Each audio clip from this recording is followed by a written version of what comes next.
Me casé con el amor de mi vida, sabiendo que estaba enamorada de otra persona.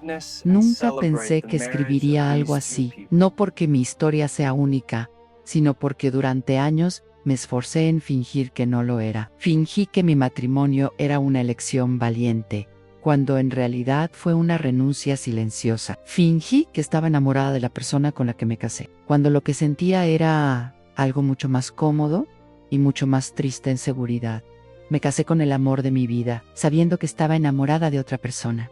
No lo digo con orgullo, lo digo con el nudo en la garganta de alguien que ha pasado demasiadas noches despierta, repasando el mismo recuerdo, desde ángulos distintos, buscando una versión donde yo no sea la villana. Nunca la encuentro. Cuando acepté casarme, ya sabía la verdad. La había sabido desde mucho antes, desde esos momentos pequeños que nadie nota pero que se acumulan en el cuerpo, como una fiebre lenta, desde la forma en que mi corazón no se aceleraba cuando lo veía llegar, desde cómo su ausencia no me dolía, pero su presencia me tranquilizaba, desde cómo podía imaginarme una vida entera con él, sin sentir mariposas, sin vértigo, sin fuego. Y aún así dije que sí, no fue una decisión impulsiva, fue una decisión racional, pensada, madura. Al menos eso me repetía. Venía de una familia rota, de amores que prometieron quedarse y se fueron, de noches, escuchando a mi madre llorar en la cocina creyendo que yo dormía. Yo no quería pasión, quería estabilidad, quería a alguien que no se fuera. Él era todo eso. Era bueno, paciente, impredecible, en el mejor sentido. Me amaba con una devoción limpia, sin juegos, sin ausencias largas, sin silencios crueles. Me miraba como si yo fuera suficiente, incluso en mis días más grises, y yo lo miraba con gratitud. La otra persona, esa que nunca dejó de vivir en mí, era todo lo contrario, era intensidad, era historia mal cerrada, era ese amor que no necesita estar presente para doler. No hablábamos, no nos escribíamos, no hacía falta, vivía en mis pensamientos, en mis sueños, en esos segundos antes de dormir, cuando la mente se permite decir la verdad sin testigos. Pensé que el matrimonio borraría eso, pensé que el compromiso, los rituales, la cotidianidad iban a apagar ese fuego viejo que me avergonzaba. Pensé que elegir bien era más importante que elegir con el corazón. Nadie me obligó, a nadie me presionó, yo misma me convencí. El día de la boda recuerdo haber sentido una calma extraña. No estaba nerviosa, no estaba eufórica, estaba serena. Caminé hacia él con una sonrisa que no era falsa, pero tampoco completa. Cuando me tomó las manos, sentí alivio de haber elegido algo seguro, de haber cerrado una puerta que llevaba demasiado tiempo abierta. No lloré de emoción, lloré de descanso. Los primeros años fueron buenos, realmente lo fueron. Construimos rutinas, recuerdos, domingos lentos, cenas simples. Él me hacía reír, me cuidaba cuando enfermaba. Y yo hacía lo mismo desde fuera. Éramos una pareja sólida, de esas que la gente señala como ejemplo, pero había algo que nunca desapareció. Una especie de eco interno, una sensación de estar viviendo una versión correcta de mi vida, pero no la verdadera. Como usar una talla que no te queda mal, pero tampoco es la tuya. Nada dolía lo suficiente como para huir, nada brillaba lo suficiente como para quedarme del todo. Y el problema no era Elan, era yo. Empecé a notar que evitaba ciertas canciones, ciertos lugares, ciertos pensamientos, no porque me llevaran a alguien más, sino porque me llevaban a mí, a la versión de mí que había querido otra cosa, a la mujer que alguna vez sintió amor sin miedo. Nunca le fui infiel, nunca crucé esa línea, pero aprendí algo doloroso con los años. No hace falta traicionar con el cuerpo cuando ya traicionaste con el corazón. Y mientras él creía que estaba construyendo una vida conmigo, yo estaba aprendiendo a sobrevivir dentro de una decisión que yo misma había tomado. A medida que el tratamiento avanzaba, los días buenos empezaron a ganarle terreno a los malos. Mi cuerpo, con una tenacidad que me sorprendió, respondió. Los médicos hablaban de remisión con una cautela que yo no compartía. Para mí era una segunda oportunidad, y con esa oportunidad vino el peso de una promesa silenciosa que me había hecho en las noches de Hospitalan.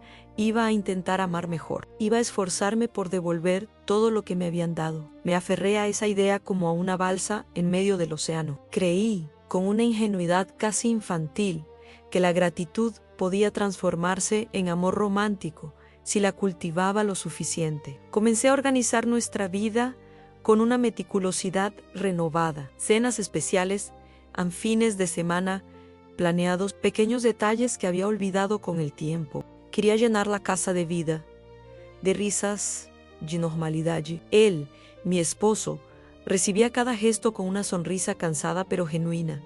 Veía mi esfuerzo, lo valoraba, pero a veces, en sus ojos, yo notaba una pregunta no formulada. ¿Esto es por mí o es por ti? La respuesta era tan compleja que prefería no pensar en ella. Una tarde, mientras ordenaba unos papeles viejos, encontré una caja con cartas que no eran de mi esposo, eran de él, de la otra persona. Cartas de una época en la que las palabras eran urgentes y necesarias. Las tuve en mis manos sintiendo el peso del papel, el peso de los años. Por un momento me tenté a abrirlas, a releerlas, a sumergirme de nuevo en esa versión de mí que se sentía tan viva. Pero en lugar de eso, hice algo que me pareció el acto de amor más grande que podía ofrecer. Las llevé a la chimenea, encendí una cerilla y las vi arder. Observé cómo las llamas consumían las palabras, cómo la tinta se convertía en ceniza. No sentí alivio, tampoco sentí tristeza.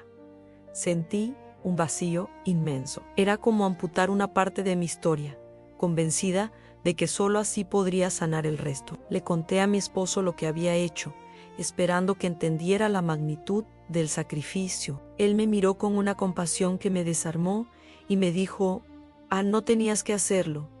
Yo nunca te pedí que borraras tu pasado. Su reacción me dejó sin aire. Yo había construido una narrativa en mi cabeza donde él era la víctima de mi amor incompleto y yo, la culpable que debía enmendar su falta. Pero su respuesta me mostró algo mucho más doloroso y él siempre lo había sabido, no los detalles, no el nombre, pero sí la existencia de esa grieta en mí. Y había elegido amarme a pesar de ella, o quizás incluso con ella. Ahí entendí que mi intento de amar mejor era, en realidad, un intento de amarme menos a mí misma, de silenciar la parte que no encajaba. La vida siguió, volví al trabajo, a la rutina, pero la enfermedad me había cambiado de formas que iban más allá de lo físico. Me había vuelto intolerante a las verdades a medias, empezando por las mías. La sensación de actuar, de representar el papel de la esposa agradecida y recuperada, se volvió insoportable. Cada te quiero que decía se sentía como una deuda que estaba pagando. Empecé a tener ataques de pánico, silenciosos, internos. Ocurrían en los momentos más mundanos, en el supermercado, eligiendo aguacates, conduciendo de vuelta a casa. Mientras él me contaba su día, yo sentía que las paredes se cerraban a mi alrededor. Era la claustrofobia de una vida que, aunque segura y llena de afecto, no era del todo mía. Mi cuerpo, que había luchado tanto por sobrevivir, ahora se rebelaba contra la jaula que yo misma había reforzado. Una noche, después de uno de esos episodios, él me encontró llorando en el baño. No me preguntó qué pasaba, simplemente se sentó en el suelo a mi lado, en silencio, hasta que pude respirar de nuevo. Luego, con una voz suave que parecía contener todo el dolor del mundo, me dijo: Anne, sobreviviste a la enfermedad. No tienes que sobrevivir también a nosotros. Esas palabras fueron una llave y una sentencia al mismo tiempo. Fue la primera vez que hablamos con honestidad brutal. No hubo gritos ni reproche, solo una tristeza compartida. Le confesé el miedo que sentía, no a morir, sino a vivir una vida que no me pertenecía por completo. La hablé de la culpa, de la sensación de ser un fraude. No mencioné al otro hombre por su nombre, no era necesario. Nelendo no era el problema. El problema era la promesa que yo me había hecho a mí misma y que había roto el día que decidí quedarme por miedo a estar sola. Eu escuchó y cuando terminé me tomó la mano, la misma que había sostenido en el hospital, y dijo: tu felicidad también es parte del amor que te tengo, y no eres feliz. Separarnos fue el proceso más extraño y doloroso de mi vida. No fue una ruptura, sino un desmantelamiento cuidadoso de una vida construida juntos. Repartimos libros, muebles, recuerdos. Cada objeto era un testimonio del amor que sí existió. Un amor real, profundo, pero que no había sido suficiente para sostenernos a los dos. Hubo días en que dudé, en que el pánico a lo desconocido casi me hace retroceder, pero entonces recordaba la sensación de ahogo y sabía que volver atrás era una forma más lenta de morir. El día que me mudé a mi propio apartamento, un lugar pequeño y vacío, lloré durante horas. No era llanto de arrepentimiento, sino de liberación y de duelo. Estaba de luto por el hombre increíble al que había dejado ir, y estaba de luto por la mujer que había tardado tanto en escuchar a su propio corazón. No busqué a la otra persona. La historia con él había terminado hacía mucho tiempo. Lo que buscaba ahora era a mí misma. He aprendido que hay diferentes tipos de valentía. Está la valentía de permanecer, de luchar, de cuidar. Mi ex esposo es la persona más valiente que conozco en ese sentido. Pero también existe la valentía de irse, la valentía de aceptar que a veces el mayor acto de amor es dejar libre al otro, incluso si eso significa romperle el corazón y romperte el tuyo en el proceso. Hoy sigo midiendo mi felicidad en unidades pequeñas, pero han cambiado. Una taza de café en silencio en mi propio balcón, una canción que puedo escuchar en bucle sin que nadie pregunte por qué. La libertad de sentirme triste sin tener que explicarlo. Ya no se trata de meses sin sobresaltos, sino de momentos de honestidad pura. La enfermedad me dio una segunda oportunidad de vivir, pero fue él, con su amor inmenso y generoso, quien me dio el permiso para hacerlo de verdad. Y esa es una deuda que nunca podré pagar, pero que, por fin, he aprendido a aceptar. Sobreviví. Lo digo así, sin adornos, porque durante mucho tiempo esa palabra fue suficiente. Los tratamientos funcionaron, los médicos sonrieron con cautela, los estudios empezaron a salir mejor. No hubo una celebración grande, solo un alivio colectivo, un suspiro largo que parecía decir: seguimos aquí. Mi esposo lloró de nuevo, esta vez de alegría. Me abrazó como si hubiera estado conteniendo el aire durante meses y por fin pudiera soltarlo. Yo también lloré, pero no por las mismas razones. Había algo que no se había curado, algo que ningún estudio iba a detectar. Cuando la vida vuelve poco a poco a la normalidad después de una enfermedad grave, la gente espera gratitud, renovación, una especie de renacimiento espiritual. Esperan que valores cada día como un regalo. Yo quería sentir eso. De verdad, intenté convencerme de que haber estado tan cerca de perderlo todo me había dado claridad, pero la claridad que llegó fue incómoda. Entendí que seguir viva no había borrado la pregunta que me había acompañado durante años. Al contrario, la había vuelto más urgente, porque ahora sabía algo con certeza. Brutalán, la vida no es infinita, y yo la estaba gastando en una versión segura, correcta y profundamente incompleta de mí misma. No se lo dije a nadie. Volví a trabajar, retomé rutinas, fingí una normalidad que todos celebraban. «Qué fuerte eres», me decían. «Qué suerte tienes de tener a alguien como él». Y asentía, sonreía, agradecía, porque todo eso era cierto. Él era increíble, él no había hecho nada mal. Yo era la grieta, el secreto. No era que amara a otra persona. Eso era solo la superficie. El verdadero secreto era que nunca me había permitido hacer el duelo por ese amor que no elegí y nunca lo cerré. Nunca lo lloré, lo guardé en un cajón mental y le puse encima años de matrimonio, responsabilidades y rutinas, esperando que el peso lo aplastara.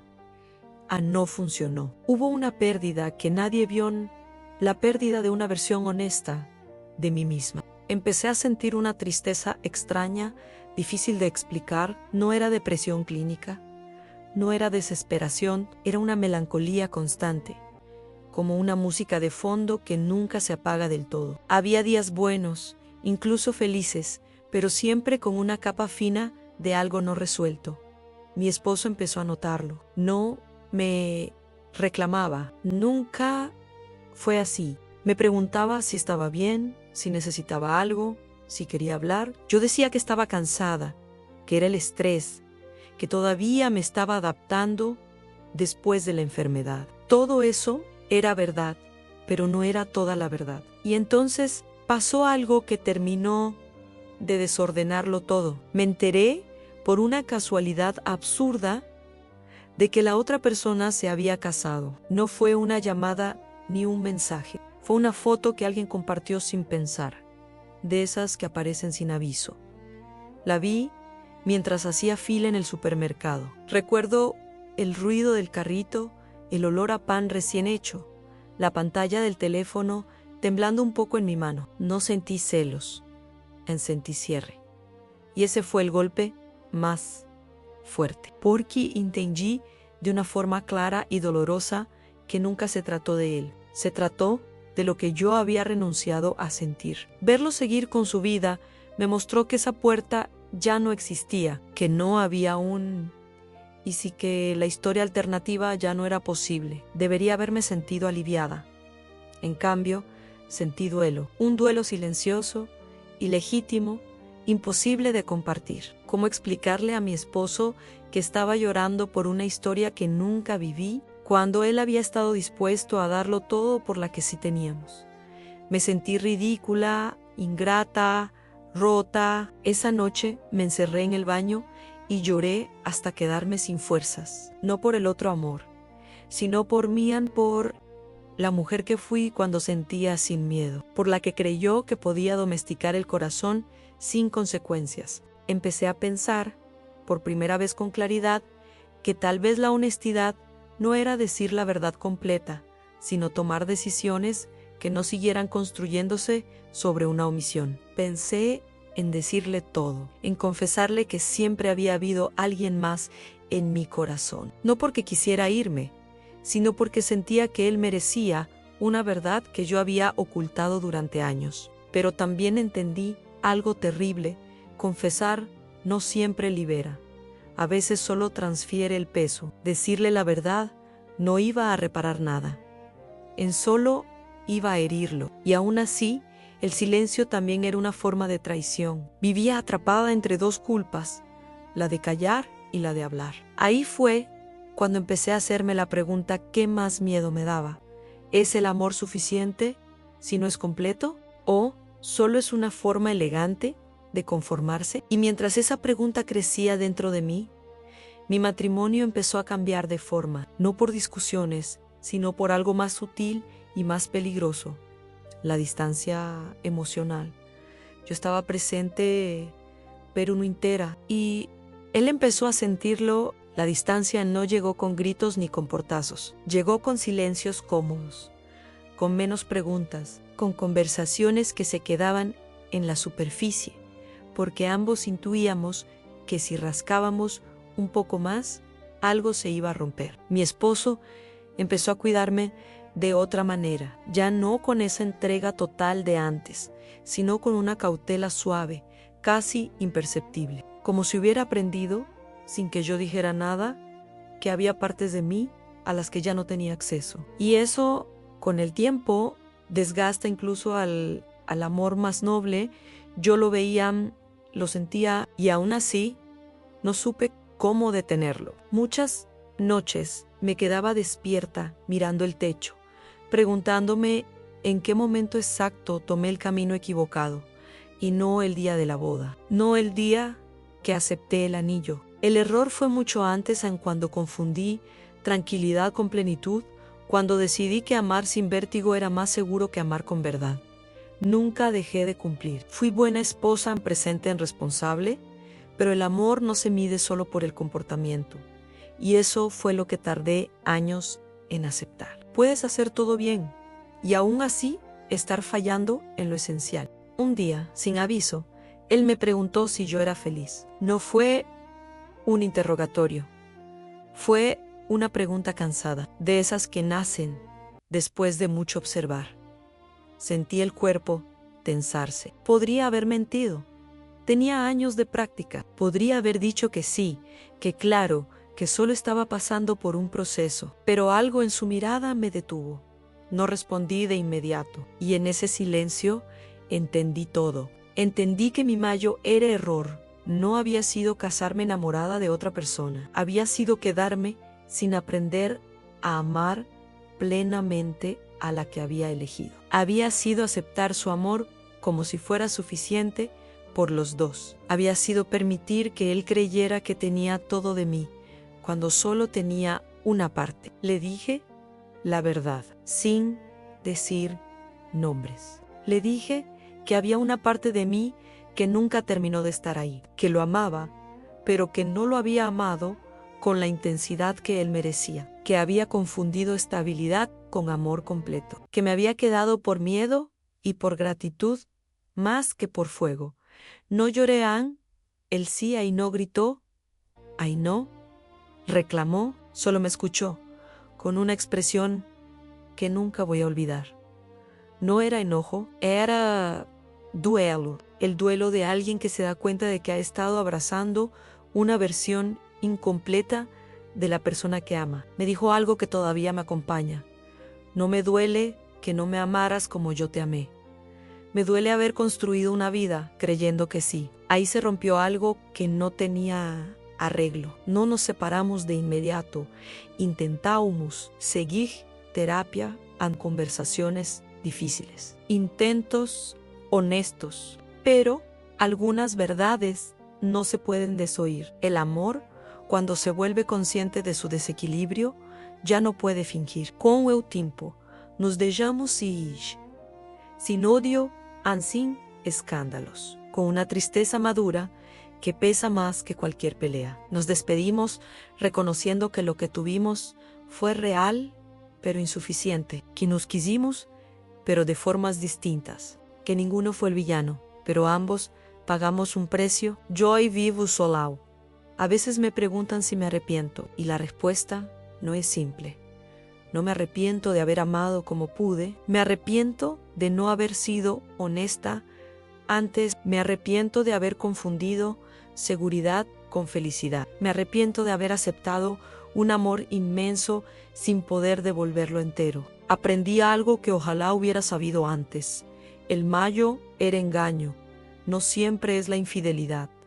A veces es quedarse, a veces es decir sí cuando el corazón susurra, no, a veces es vivir una vida correcta, pero no auténtica. Él merecía a alguien que lo eligiera sin dudas, y yo merecía el valor de escucharme. Esta no es una historia de traición escandalosa, es una historia de silencios, de decisiones razonables, de amores incompletos, y de una verdad que tardé años en aceptar. No todos los errores se cometen por maldad, algunos se cometen por miedo.